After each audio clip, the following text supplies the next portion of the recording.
Hello everyone. आज मैंने एक बच्चे का टेस्ट लिया था, क्लास 8 का स्टूडेंट, जिसमें कि दो चैप्टर से क्वेश्चन पूछे गए थे। एक तो सेल चैप्टर से and the second one was metals and non metals. तो अभी हम लोग साथ में उसके कॉपी को यहाँ चेक करने वाले हैं और देखने वाले हैं कि चिल्ड्रन जनरली क्या मिस्टेक्स करते हैं, बच्चे क्या मिस्टेक्स करते हैं। हम लोग उन मिस्टेक्स को सीखने वाले हैं, साथ में क्वेश्चंस भी डिस्कस करने वाले हैं। ठीक है। जो टेस्ट कंडक्ट किया गया था वो 60 मार्क्स का कंडक्ट किया गया था। ठीक है, 60 मार्क्स का टेस्ट था। देखो, अभी हम लोग तेजी से क्वेश्चंस एक बार देख लेते हैं। क्वेश्चंस में भी स्पेलिंग मिस्टेक्स हैं, तो उसको हम लोग अभी इग्नोर करेंगे। हम लोग आंसर जब चेक करेंगे तब स्पेलिंग को देखेंगे। ठीक है, देखो। Name any 5 cell organelles along with their function. कोई भी 5 सेल ऑर्गेनल्स बताना है उनके फंक्शंस के साथ में। ये 10 मार्क्स का है। Differentiate between plant cell and animal cell. Plant cell और एनिमल सेल के बीच में डिफरेंशिएट करना इसको, और ये 5 मार्क्स का है। Name all the levels of organisation. देखो, ऑर्गेनाइजेशन का भी स्पेलिंग गलत है। ऑर्गेनाइजेशन का लेवल्स बताना है एक ऑर्गेनिज्म में, ये 2 मार्क्स का है। और डिफाइन में देखो, गोल्जी कॉम्प्लेक्स, राइबोसोम्स, एच नहीं होता, राइबोसोम्स, मेटलर्जी डबल एल होता है, और मेलिएबिलिटी MAE LA बहुत सारा गलत है इस पर। LA malleability, malleability, ductility, sonorosity, noble metals, reactivity series, density. ठीक है। नेम 3 हाईली रिएक्टिव मेटल्स, ये 3 मार्क्स का है। ये जो हमारा ये था डिफाइन था, ये 20 मार्क्स का है। 2 मार्क्स फॉर इच। हाँ, 20 मार्क्स का है, 2 marks for each. Name 3 highly reactive metals, 3 highly reactive metals के नाम बताने हैं, ये 3 मार्क्स का है। सोडियम पोटेशियम, ये fill in the blanks question है। Sodium and potassium react dash with water. ठीक है। Magnesium dash with cold water and dash with hot water. Metals like copper and silver react dash with water. Non-metals dash react with water. Dash is kept in water as it catches fire on reaction with air. ठीक है, ये fill in the blanks question थे, 1 marks etch, 5 marks के। अब हमें इन elements के symbols बताने हैं। याद रहे, ये क्लास 8 का क्वेश्चन है। ठीक है, तो इसलिए हम लोग एलिमेंट्स के सिंबल्स को भी पूछ रहे हैं। Iron, tin, lead, mercury, silver, gold, इन सब का हमको सिंबल्स बताना है। एंड देन वो भी 5 मार्क्स का था। Right names of 3 alloys along with their composition and function. 3 alloys, उनके कंपोजिशन और फंक्शन के साथ में बताना है, 5 मार्क्स का। और any 5 uses of non metals बताने हैं। नॉन मेटल्स का कोई भी 5 यूजेस बताना है, ये भी 5 मार्क्स का है। ठीक है, तो ये टोटल बच्चे ने मिस्टेक कर दी थी एक्चुअल में। यहाँ देखिए, 6 के बाद 7 नंबर उसने नहीं लिखा था। ये 6 नंबर था फिल इन द ब्लैंक्स का।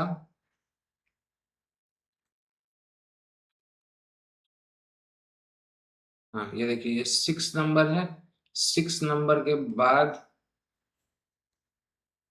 उसने यहाँ 7 लिखा था, बाद में ये 2 बन गया, 6 का 2, और इसके बाद सीधा 8 लिख दिया। ठीक है, तो एक क्वेश्चन उसने मतलब छोड़ दिया। टोटल 9 ही क्वेश्चन है इसमें। 9 क्वेश्चन, 60 मार्क्स। ठीक है, बच्चे को टाइम 1 घंटे का दिया गया था बनाने के लिए। अभी हम लोग इसके कॉपी को सॉल्व चेक करते हैं। देखो, कह रहा है 5 सेल ऑर्गेनल्स हमको बताना था उनके फंक्शंस के साथ। तो 5 सेल ऑर्गेनल्स, एक minute, 5 cell organelles along with their function are. पहले दिया गोल्जी कॉम्प्लेक्स। गोल्जी कॉम्प्लेक्स हम लोगों को पता है, ये सैक लाइक स्ट्रक्चर होता है। It is a sac like structure present one above other another, help in processing and packaging of materials produced by a cell या इन अ सेल। ठीक है, गोल्जी कॉम्प्लेक्स ठीक है बच्चे का। हाँ, एक इसमें स्पेलिंग मिस्टेक रहा। अभी माइटोकॉन्ड्रिया बात करते हैं। Mitochondria, it is known as power house of the cell. इसको हम लोग power house of the cell बोलते हैं because it help in cellular respiration, क्योंकि ये सेलुलर रेस्पिरेशन में हेल्प करता है। और इसमें और ऐड कर सकते हैं क्या, and for generation of energy. इसलिए तो पावर हाउस बोलते हैं। And for generation of energy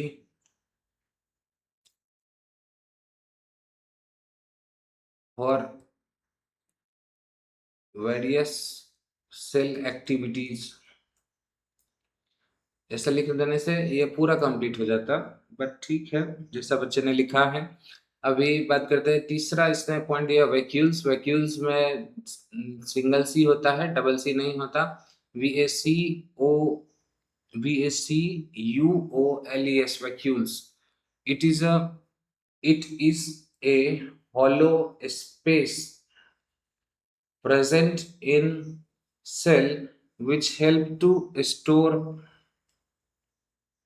water and indigested food in them. ठीक है, वैक्यूल्स जो होता है हॉलो स्पेस होता है जो एक सेल में प्रेजेंट होता है, जो हेल्प करता है स्टोर करने के लिए वाटर या फिर जो अनडाइजेस्टेड फूड होता है उसके अंदर में हम लोग स्टोर करते हैं वैक्यूल्स में। ठीक है, तो ये भी सही है वैक्यूल्स।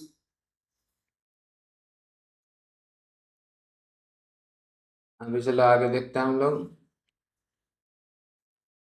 आगे प्लास्टिड्स की बात करते हैं। तो प्लास्टिड्स का स्पेलिंग देखो गलत है। Plastids there are three types of plastids. सीधे प्लास्टिड का थ्री टाइप्स लिखा, प्लास्टिड्स को डिफाइन नहीं किया पहले। प्लास्टिड्स क्या होते हैं? सेल ऑर्गेनल्स होते हैं that provide colour to the cell. तो इसमें लिखना था these are cell organelles that provide colour to the cell. अब इसके बाद हम लिख सकते हैं they are of three types, ये तीन तरह के होते हैं। ठीक है, तो यहाँ पे पहला दिया chloroplast. It provides green it provide green colour to plants. ठीक है, ये chromoplast it give different colour to fruits vegetables and flowers. ये अलग अलग कलर्स देता है। फ्रूट्स क्रोमोप्लास्ट जो होता है ये अलग अलग कलर देता है फ्रूट्स वेजिटेबल और फ्लावर्स को। ठीक है, अभी ल्यूकोप्लास्ट में देखो spelling mistake, LEUCOPLASTS leucoplast. It is colourless, यह कलरलेस होता है plastid which store water in it. ये वाटर स्टोर नहीं करता। इस पे क्या आएगा? It is colourless plastid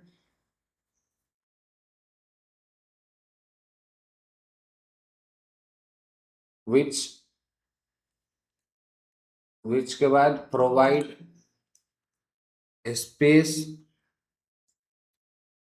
to store starch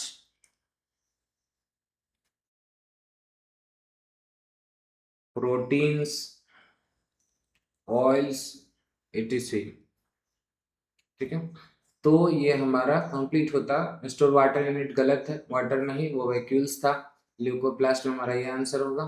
चलो अभी हम लोग देखते हैं अगला जो है। अगला क्या लिखा है इसने? Endoplasmic reticulum.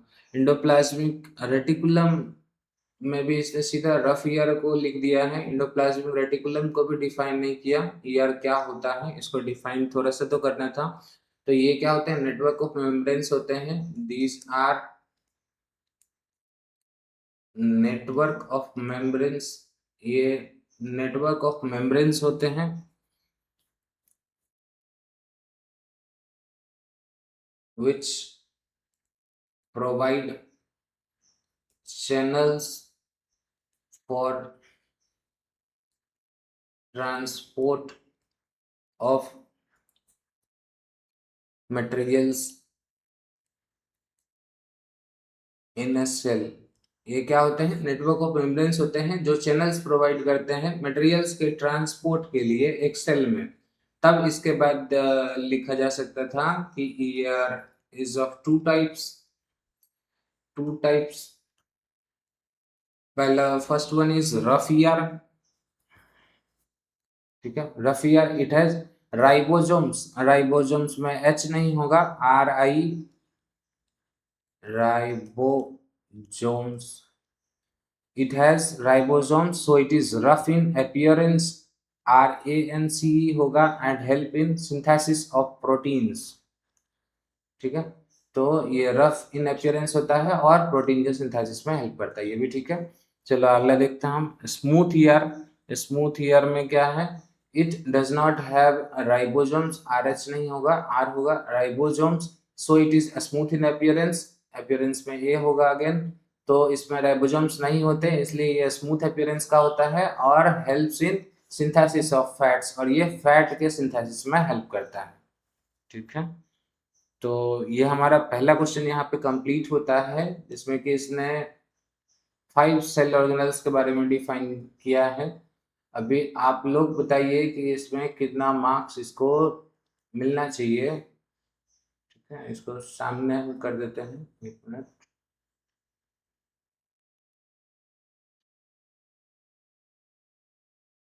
थोड़ा सा और छोटा करना पड़ेगा।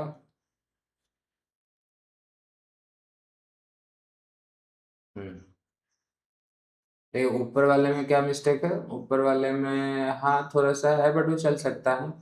नीचे नीचे वाले में मिस्टेक्स हैं, तो ये 10 मार्क्स का क्वेश्चन था, बच्चे ने लिखा है, ये सब एडिशनल पॉइंट है जो हम लिख सकते हैं। ठीक है, लिखते तो बेहतर होता है ऐसा, तो इसके लिए इसको इसमें 8 मार्क्स तक दे सकते हैं हम लोग। ठीक है, तो इसको इसमें 8 मार्क्स मिलते हैं, 8 मार्क्स यहाँ तक में इसको मिले हैं। चलो आगे देखते हैं हम लोग, क्वेश्चन नंबर 2 जो है, क्वेश्चन नंबर 2 था, डिफरेंस था प्लांट सेल और एनिमल सेल का। इसमें इसने 3 डिफरेंस लिखे हैं। नॉर्मली जो हम लोग डिफरेंस लिखते हैं उसमें 5 डिफरेंस तो होने ही चाहिए, बट इसके बुक में ऐसा इसने बोला था कि इसका 3 ही डिफरेंस दिया हुआ था। It has large vacuoles, it has, it lacks और have smaller vacuoles. Animal cell में, प्लांट सेल में क्या होता है, लार्जर वैक्यूल्स होते हैं और इसमें या तो वैक्यूल्स नहीं होते हैं या फिर स्मॉलर वैक्यूल्स होते हैं। फिर प्लांट सेल में प्लास्टिड्स प्रेजेंट होते हैं और इसमें प्लास्टिड्स जो होते हैं एब्सेंट होते हैं। ठीक है, इट हैज सेल वॉल, ये इसमें सेल वॉल होता है। It does not have cell wall, इसमें सेल वॉल नहीं होता है। अब इसमें एक और पॉइंट इसके किताब में लिखा हुआ था जो इसने मिस कर दिया, वो क्या था, shape of plant cell, plant cell is, plant cell का जो शेप होता है वो फिक्स्ड होता है। Shape of plant cell is fixed due to,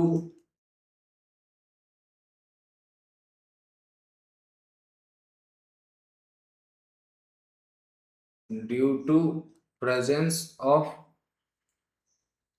cell wall, और इसमें हम लोग लिख सकते हैं shape of animal cell is not fixed due to absence of cell wall. ठीक है, तो आप बताइए इसमें कितना नंबर इसको मिलना चाहिए। बुक के हिसाब से 4 डिफरेंस इसको लिखना चाहिए था, बट इसने 3 ही लिखा। 5 मार्क्स का क्वेश्चन था, इसको 4 मार्क्स देते हैं इनके सारे मिस्टेक्स के बावजूद। ठीक है, आई होप आपको ये CBSE जैसे चेक करती है उसी हिसाब से स्टेप वाइज मार्किंग हम लोग कर रहे हैं, मतलब ज़्यादा नंबर्स भी नहीं काट रहे हैं और ज़्यादा दे भी नहीं रहे हैं। ठीक है, जैसा क्लास 12 का कॉपी चेक किया गया था उस हिसाब से तो बिल्कुल भी नहीं है, आप देख सकते हैं ये क्लियरली विजिबल है। जैसा इस बार CBSE बोर्ड क्लास 12 का कॉपी चेक किया गया था, टीचर्स को कॉपी विजिबल था भी नहीं और उन्होंने सबको 21 मार्क्स फिजिक्स में दे दिया, फेल भी कर दिया काफ़ी लोगों को बिना आंसर्स देखे हुए, लेकिन उनको कुछ दिख ही नहीं रहा था। यहाँ पे आपको आंसर्स विजिबल हैं, आप देख सकते हो। Level of organization, organization animal में पूछा गया था, ऑर्गेनाइजेशन का स्पेलिंग देखो यहाँ गलत है, organization. In an organism are cell, cell से टिश्यू बनता है, टिश्यू से ऑर्गन, ऑर्गन से organ system, then organ system से क्या बनता है, ऑर्गेनिज्म बनता है। ये यहाँ पे भी एक पॉइंट इसने छोड़ दिया है, तो इसमें इसको कितना मार्क्स मिलना चाहिए, ये जो था 2 मार्क्स का था, बट यहाँ देखो स्पेलिंग में मिस्टेक है और छोड़ भी दिया है, तो इसलिए इसको इसमें 1 मार्क्स मिलते हैं। तो अभी नेक्स्ट नेक्स्ट जो है डिफाइन, डिफाइन में सारा 2 to 5 का था। गोल्जी कॉम्प्लेक्स, गोल्जी कॉम्प्लेक्स जो है, it is a sac like structure ये एक बैग जैसा स्ट्रक्चर होता है, structure which helps in packaging and processing of material produced in a cell. जो भी सेल में प्रोड्यूस्ड होता है, प्रोड्यूस्ड इन अ सेल, ऐसा लिखते हैं ज्यादा बेहतर होता, ओनली कॉम्प्लेक्स। चलो नेक्स्ट क्वेश्चन जो है राइबोसोम्स। राइबोसोम्स में फिर स्पेलिंग मिस्टेक, RI, राइबोसोम्स।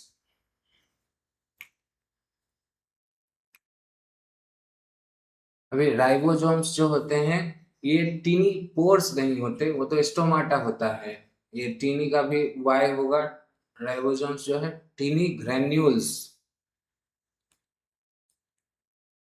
ये दाने की तरह होता है, present inside the cell and help in synthesis of proteins. ठीक है, जो कि सेल के अंदर में प्रेजेंट होता है और प्रोटीन के सिंथेसिस में हेल्प करता है। ठीक है, टीनी ग्रेन्यूल्स होते हैं। राइबोसोम्स भी सही है। मेटलर्जी में डबल एल होगा, ये इसने यहाँ मिस किया है। मेटलर्जी द प्रोसेस ऑफ, अभी मेटलर्जी जो होता है इसमें सीक्वेंस ऑफ प्रोसेसेज होते हैं, एक प्रोसेस नहीं होता। The sequence of processes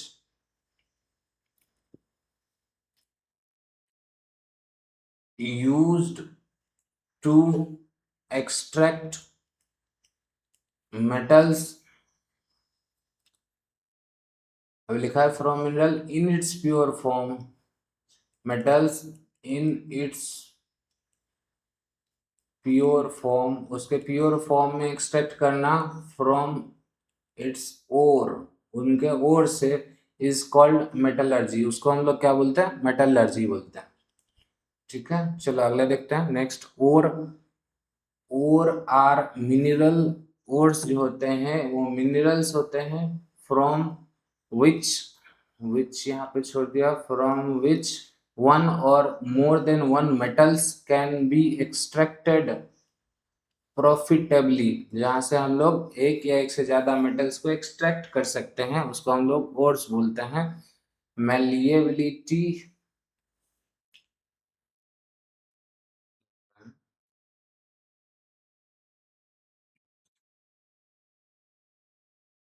malleability, ये स्पेलिंग फिर यहाँ पे गलत है, MALEA, तब BILITY है।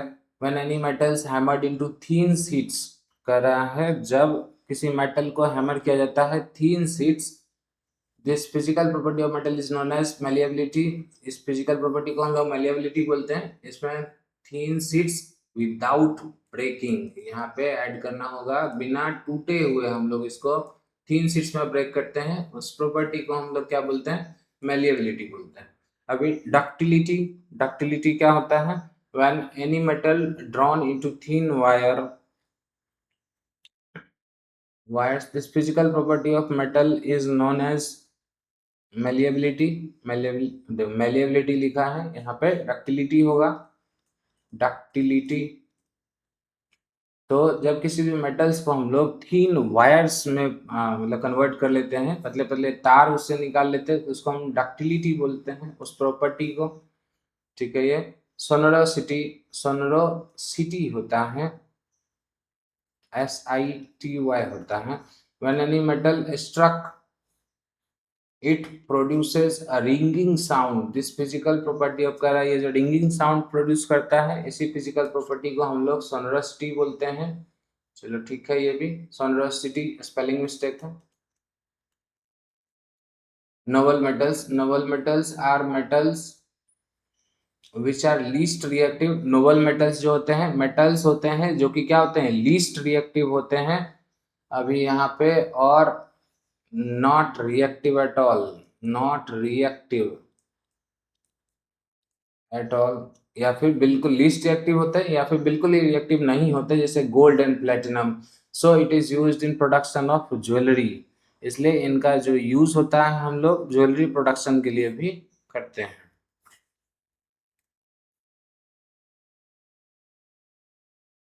ठीक है, ज्वेलरी में देखो ये होगा, बाकी ठीक है। चलो रिएक्टिविटी सीरीज बात करते हैं।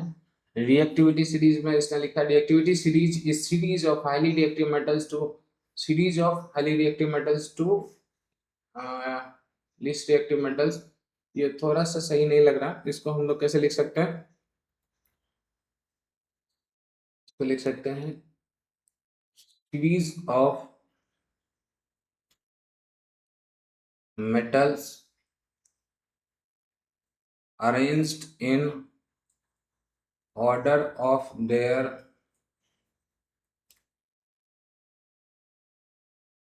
increasing reactivity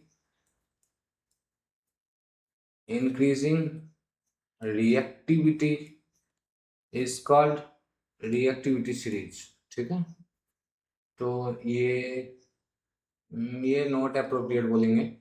चलो आगे डेंसिटी देखते हैं। It is the thickness of any object. ये थिकनेस होता है। Metals have higher density than non metals. चलो ये चीज ठीक है, बट डेंसिटी को हम क्या लिख सकते हैं? डेंसिटी का जो डिफाइन मास पर यूनिट वॉल्यूम भी दे सकते हैं। Mass per unit volume is called density, जो इसका फॉर्मूला भी बनता है। मास पर यूनिट वॉल्यूम को हम लोग डेंसिटी बोलते हैं। चलो ठीक है, तो इसका जो ये क्वेश्चंस रहा डिफाइन में, इसमें इसको कितने मार्क्स मिलने चाहिए आपके हिसाब से?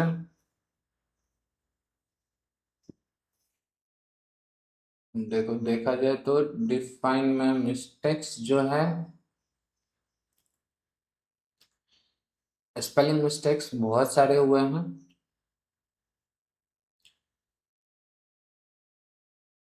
ठीक है, तो पॉइंट्स इसमें लिखे हैं। कुछ पॉइंट है जो और बेहतर तरीके से लिखे जा सकते थे, जिसको मैंने बताया अभी। तो मतलब पॉइंट्स को मैं गलत नहीं बोल रहा हूँ, but just because of the spelling mistakes and all, तो इसका 5 मार्क्स इसमें डिडक्ट होता है और इसको इसमें 15 मार्क्स मिलते हैं। ठीक है, चलो अभी आगे देखते हैं। The 3 highly reactive metals are potassium, sodium, calcium. ठीक है, ये तो ठीक है। ये हमारा 3 मार्क्स का था। 3 मार्क्स इसमें इसको पूरे मिलते हैं।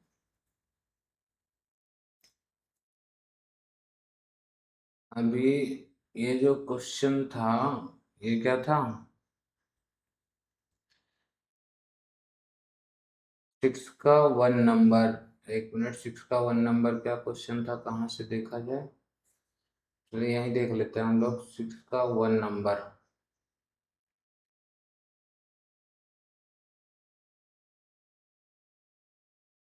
6 का 1 number, sodium and potassium react dash with water. Sodium and potassium react dash with water. Sodium and potassium react very vigorously. Vigorously का स्पेलिंग देखो यहाँ पे गलत है। VIGOROUSLY, very vigorously with water. Sodium और पोटेशियम काफी तेजी से रिएक्ट करते हैं वाटर के साथ। चलो ठीक है, इसमें स्पेलिंग मिस्टेक है। फिल इन द ब्लैंक्स में तो मार्क्स नहीं मिलना चाहिए। चलो इसका 2 नंबर क्वेश्चन क्या था?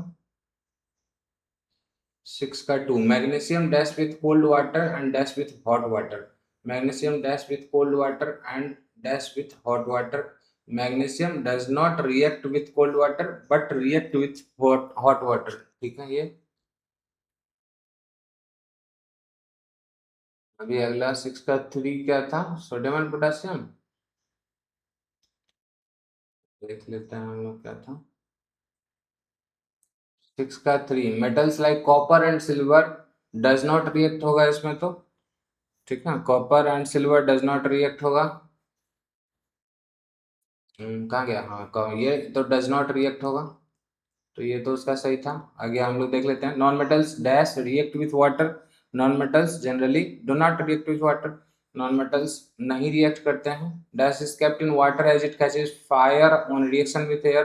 किसको हम लोग पानी में रखते हैं क्योंकि ये आग पकड़ लेता है हवा के साथ मिलके, तो पोटासियम को रखते हैं। और यहाँ डज जनरली डज नॉट होगा। ठीक है, does not react, generally does not, और पोटासियम। हम लोग इसका चेक कर लेते हैं।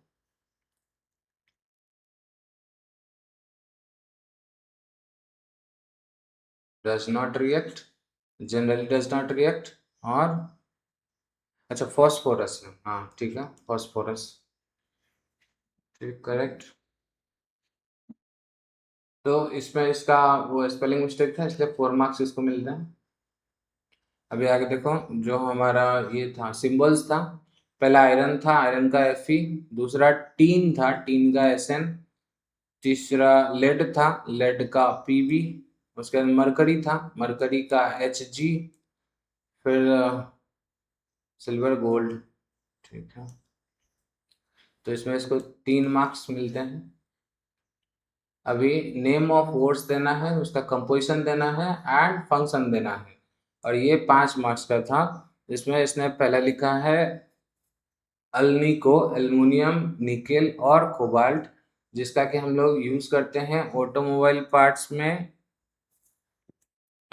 एंड एरोप्लेन,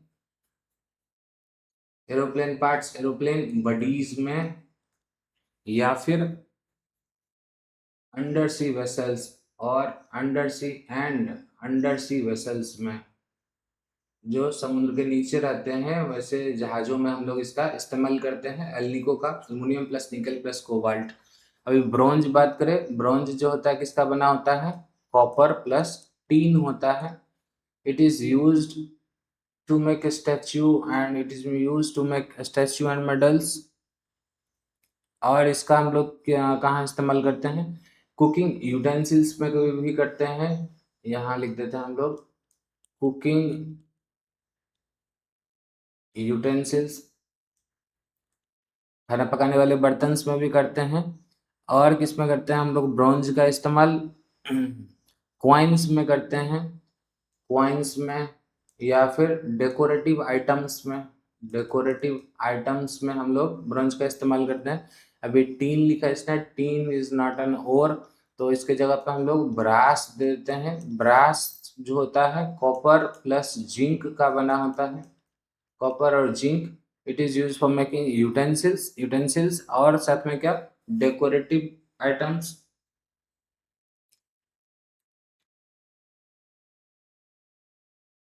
डेकोरेटिव आइटम्स और नट्स एंड बोल्ट्स में भी, नट्स एंड बोल्ट्स में काफी इसका यूज किया जाता है ब्रास का। ठीक है, तो इसमें इसको कितना मार्क्स मिलना चाहिए, ये जो था 5 मार्क्स का था। 5 मार्क्स में देखो इसने कंपोजिशन भी नहीं लिखा, ये भी गलत लिखा, और ये भी पूरा पूरा नहीं लिखा, तो इसमें इसको 2 marks is sufficient, 2 mark is sufficient. चलो हम लोग नेक्स्ट क्वेश्चन देखते हैं। नेक्स्ट क्वेश्चन जो है यूजेज ऑफ नॉन मेटल्स था, यहाँ पे इसने मेटल्स लिखा है। 5 uses of non metals are, 5 non metals के यूजेज। पहला जो है इसमें डायमंड, ठीक है, diamond is use for making jewellery, jewellery के लिए इस्तेमाल किया जाता है, ज्वेलरी में यहाँ ये होगा jewellery. And in cutting glass, and in cutting glass, उसमें भी इसका इस्तेमाल किया जाता है। चलिए ये पॉइंट ठीक है। अभी oxygen is important for existence of life, ठीक है, एग्जिस्टेंस में TANCE होगा, एग्जिस्टेंस ऑफ लाइफ। चलो अभी nitrogen help plant, plant absorb nitrogen present in soil, नहीं ये ऐसे नहीं होगा, क्या होगा, nitrogen in forms of fertilizers is essential for growth and development of seeds and plants. यानी नाइट्रोजन फर्टिलाइजर्स के रूप में ये जरूरी होते हैं ग्रोथ और डेवलपमेंट सीड्स या प्लांट के लिए। ठीक है, तो ये पॉइंट इसका गलत हो गया। अभी सल्फर, सल्फर का spelling, sulphur is use for making gun powder, fire crackers and for fire crackers, and sulphuric acid भी, and sulphuric acid, sulphuric acid, sulphuric acid बनाने में भी सल्फर का यूज करते हैं। चलो ये पॉइंट ठीक है। अभी कार्बन फाइबर, ठीक है, carbon fibre is use for making aeroplane parts and it has high tensile strength. चलो ये पॉइंट भी ठीक है इसका। इसमें इसको कितना मार्क्स मिलना चाहिए, इसमें इसको, इसमें देखिए कितना मार्क्स मिलना चाहिए, इसमें 3 मार्क इज सफिशियंट, इसका 2 पॉइंट मिस हुआ है, स्पेलिंग मिस्टेक्स भी है। ठीक है, तो इसमें इसको कितना मार्क्स मिलना चाहिए, 3 मार्क्स मिलना चाहिए। चलो तो अभी हम लोग कैलकुलेट कर लेते हैं टोटल मार्क्स कितना बना है।